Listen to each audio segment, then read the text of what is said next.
ఇవాళ హడావుడిగా మీ చాప కింద నీళ్ళు వచ్చేప్పటికీ గాదే విజయలక్ష్మి గారి యొక్క రోదనతో వైఎస్ఆర్ కాంగ్రెస్ పార్టీ మిమ్మల్ని ప్రశ్నించటం, జగన్ గారు గట్టిగా ప్రశ్నించటం, మీ చాప కిందకి నీళ్ళు వస్తాయి, వెంటనే ఒక క్రైమ్ కడతారు. అర్ధరాత్రి పూట పిలుచుకుని 40 రోజుల్లో ఏ ఒక్క రోజైనా commissioner of Vijayawada, police commissioner of Vijayawada గారు ఏ రోజన్నా ఆవిడని పిలుచుకుని మాట్లాడారా? అర్ధరాత్రి పిలుచుకుని ఆవిడ కాగితం తీసుకుని ఎఫ్ఐఆర్ కడతారు. 40 రోజుల్లో ఎందుకు కట్టలేదు? ఈ ఎఫ్ఐఆర్ ఏం కట్టారు? ఎఫ్ఐఆర్లో ఏం కట్టారు? ఆ తల్లి ఆరోపిస్తుంది అని చెప్పని ఎఫ్ఐఆర్లు కట్టారు. ఎంత ఫార్స్గా ఈ ఎఫ్ఐఆర్ని ఎంక్వైరీ చేయిస్తున్నారంటే, సిపి మీద అభియోగాలు. ఎందుకు అభియోగాలు? మార్కాపురం వెళ్ళి టాస్క్ ఫోర్స్ వాళ్ళు తీసుకొచ్చారు. టాస్క్ ఫోర్స్ ఎవరి నాయకత్వంలో నడుస్తుంది? విజయవాడ పోలీస్ కమిషనర్ గారి నాయకత్వంలో నడుస్తుంది. ఆయనకి తెలియకుండా, ఆయన ఆదేశాలు లేకుండా, ఆయన కనుసైగలు లేకుండా ఆఖరికి హోంగార్డు కూడా బయటికి కదలడం. టాస్క్ ఫోర్స్ అంటే directly reporting to CP, working under CP. మరి టాస్క్ ఫోర్సు అడిషనల్ డీసీపీనే ఎవరినో మీరు విచారణ చేయిస్తారు. ఎవరితో చేయిస్తారు? దిశ డిఎస్పీతో చేయిస్తారు. అంటే అని ఏసీపీ డిఎస్పీ ఒకళ్ళే సార్. ఇక్కడికి వచ్చి ఏసీపీ అంటారు, ఊరుదా బెజవాడ దాటితే డిఎస్పీ అంటారు, సబ్ డివిజనల్ ఆఫీసర్. ఏముంటుంది? ఎవరిని పిలుస్తాడు అతను? సిపిని పిలవగలడా? లేదు. సిపి కింద పనిచేసేటువంటి టాస్క్ ఫోర్స్ అడిషనల్ డీసీపీ గారిని పిలిచారు. ఆవిడ బహుశా నేను అనుకోవడం అడిషనల్ ఎస్పీ ర్యాంక్ అనుకుంటున్నాను, ఆ అడిషనల్ డీసీపీ గారు. లేకపోతే కన్ఫర్డ్ ఐపీఎస్ అయ్యారో తెలీదు. వారిని ఒక డిఎస్పీ స్థాయి అతను పిలిచి విచారణ చేస్తాడు. ఎలా చేయగలడు? ఎలా జరుగుద్దో తెలీదా? ఎలా జరుగుద్దో చెప్పండి సార్. ఇప్పుడు మీ మీద చంద్రబాబు నాయుడు గారి మీద విచారణకి మీ మంత్రి సుభాష్ని లేదా మీ మంత్రి రాంప్రసాద్ రెడ్డిని వీళ్ళని వేస్తే విచారణ ఏం జరుగుద్దో మనకు తెలీదా? ఏం జరుగుద్ది సార్? దాంట్లో మీరెక్కడా కూడా నేను అడుగుతున్నా, నమ్మకాన్ని కలిగించారు. ఈ సాయి కృష్ణ బతికున్నాడా, చనిపోయాడా? ఏం జరిగింది? 48 గంటలైంది. సిఐ నాగరాజు గారిని పిలవలేదు, టాస్క్ ఫోర్స్ని పిలిచారు. కానీ టాస్క్ ఫోర్స్ బాస్ ఎవరు? విజయవాడ సిపి గారిని పిలవాలి కదా. విజయవాడ సిపి గారిని ఎందుకు పిలవలేదు? పిలవాలి కదా. టాస్క్ ఫోర్స్ మొత్తం బాధ్యులు విజయవాడ సిపి గారు. ఆవిడెవరో అమాయకురాలని దొరికిందని చెప్పి ఆవిడని పిలుస్తారు. ఈవిడొక అమాయకుడు దొరికాడు, నాగరాజుని. ఇవాళ విజయవాడ కాదు, ఆంధ్ర రాష్ట్ర ప్రజల్లో అనేక సందేహాలు ఉన్నాయి. సిపి గారి ఆదేశాల మేరకు టాస్క్ ఫోర్సు మార్కాపురం వెళ్ళి ఆయన పికప్ చేసింది. ఆ కుర్రోడిని వాళ్ళ అమ్మగారి దగ్గరికి వెళ్ళి ఫోన్ లాక్కున్నారు. ఫోన్ లాక్కుని ఆ ఫోన్లో ఆ కుర్రోడిని ట్రేస్ చేసి ఆ కుర్రోడిని అక్కడిని మార్కాపురం నుంచి తీసుకొచ్చారు. ఏదో దేనికోసమో అతన్ని పూర్తిగా హింసించారు. అది అయిపోయిన తర్వాత కృష్ణలంక పోలీసులకు అప్పచెప్పారు. ఆ తర్వాత అతను జాడ తెలియట్లేదని చెప్పి చెప్తున్నారు. టాస్క్ ఫోర్స్ మీ నాయకత్వంలో పనిచేస్తుంది. కొత్తగా అతని మీద క్రైమ్ లేదు, బెయిల్ మీద బయటికి పోయాడు. నాన్ బెయిలబుల్ వారెంట్ ఉంటే తీసుకొచ్చి కోర్టుకు కదా పెట్టాలి. మే 9వ తారీఖు అతను పికప్ చేస్తే మే 9వ తారీఖు నుంచి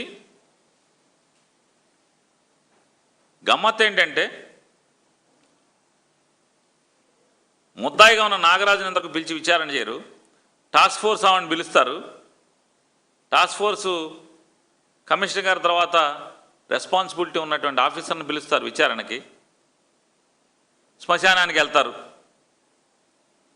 కృష్ణలంక శ్మశానంలో మీకు ఏమైనా హింటు దొరికిందా? కృష్ణలంక శ్మశానానికి వెళ్ళొచ్చారు కదా పోలీసులందరూ, ఆ పుస్తకాలు తెచ్చారు. అక్కడ శవదహనం చేసేటువంటి బాధ్యుడైనటువంటి భాషను తీసుకొచ్చారు బయటికి పోలీస్ స్టేషన్కి. ఇవన్నీ మీడియా కథనాలు మీడియాలో చూపిస్తున్నారు, వస్తున్నాయి, ఫోటోలు వస్తున్నాయి. నిజంగానే నేర పరిశోధనలో అత్యంత అనుభవం సంపాదించినటువంటి ఒక సర్కిల్ ఇన్స్పెక్టర్ గారు లేదా పోలీసులు పోలీస్ స్టేషన్ వెనకాల ఉన్న శ్మశానానికి తీసుకెళ్ళి తగలెట్టారని ప్రజలు నమ్మంటారా? ఇవన్నీ మా సందేహాలు. ఆ శ్మశానానికి వెళ్ళారని ఎలా చెప్తారు మీరు? అంటే ఇది కేవలం మాకున్నటువంటి అనుమానాలు, కేవలం దీన్ని నీరుగార్చడం కోసం, ప్రజల్లో మీ మీద, మీ ప్రభుత్వం మీద ఏర్పడుతున్నటువంటి క్రోధాగ్నిని చల్లార్చుకోవటం కోసం మాత్రమే ఈ ఎఫ్ఐఆర్, మీరు కట్టినటువంటి ఎఫ్ఐఆర్ క్రైమ్ నెంబర్ 107/226 ఈ ఎఫ్ఐఆర్ లేదా ఇప్పుడు జరుగుతున్నటువంటి తంతు, రాజమండ్రి ఎస్పీ గారు వచ్చి విజయవాడ సిపి దగ్గర నేరం జరిగితే విచారణ చేస్తారా? ఎలా చేస్తారు సార్? టాస్క్ ఫోర్స్ పోలీసులు ఎత్తుకొచ్చారు. ఇవాళ బయట రూమర్స్ ఏంటి? మీడియా కథనాలు కానీ ప్రజల్లో రూమర్స్ ఏంటి? ఏం చెప్తున్నారు? ప్రజలకు ఉన్న అనేక సందేహాలు. ఏదో ఒక మహిళ వ్యవహారంలో ఇతను ఎత్తుకొచ్చారని చెప్తున్నారు కొంతమంది. మరికొంతమంది ఏమంటారు? లేదు, ఎవరో బాగా డబ్బున్నోళ్ళక ఆస్తులు సెటిల్మెంట్లో ఇతను ఎత్తుకొచ్చారు అని చెప్తున్నారు. ఏది నిజం, ఏది అబద్ధం?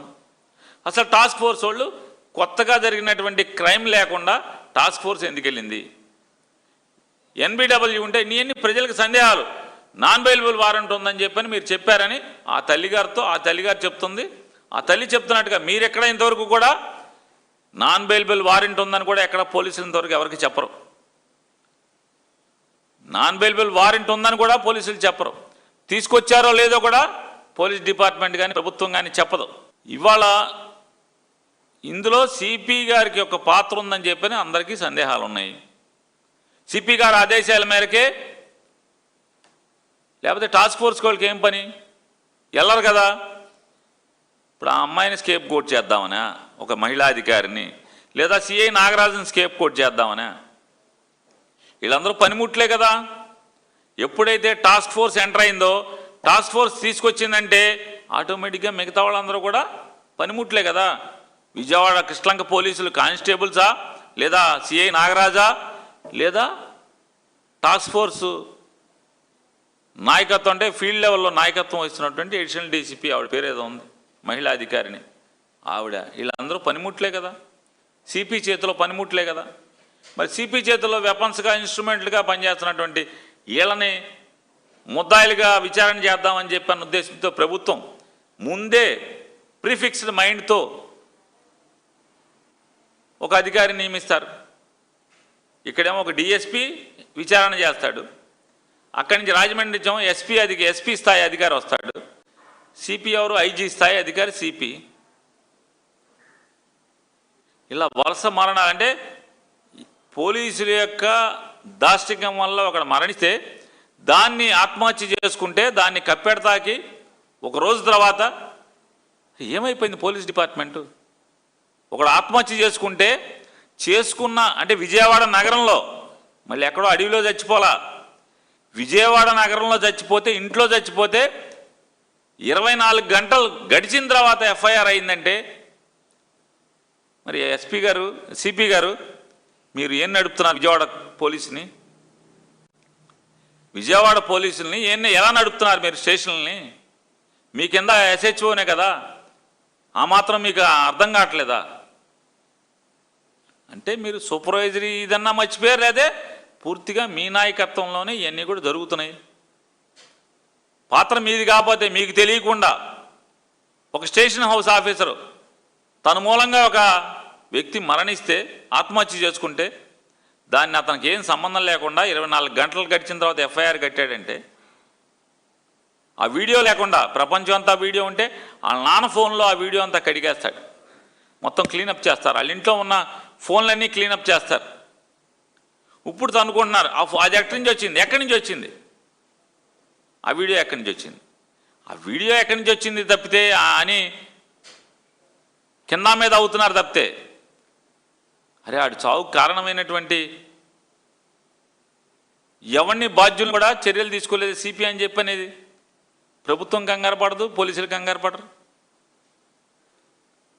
సాయికృష్ణ బతికున్నాడా చచ్చిపోయాడా?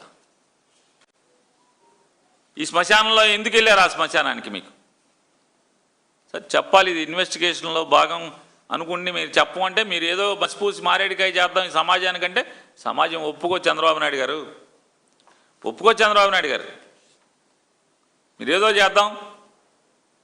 ఇంతవరకు ఆ ఇన్స్పెక్టర్ గారు ఎక్కడున్నాడు? నాగరాజు గారు ఎక్కడున్నాడు? 48 గంటలైంది ఎఫ్ఐఆర్ అయ్యి. స్టేషన్లో ఉన్నాడా? అరెస్ట్ చేశారా? విచారణ చేస్తున్నారా? మరి దైవప్రసాద్ గారి విచారణకు రాలేదు కదా ఆయన. బయట రూమర్స్ ఏంటంటే నేను రాను, కోర్టుకే వస్తాను, కోర్టుకు మాత్రమే వస్తాను, పోలీస్ స్టేషన్కి రాను, వస్తే నేను తిరగబడతాను, వాస్తవాలు చెప్తానని అంటున్నారని సిటీ అంతా రూమర్లే.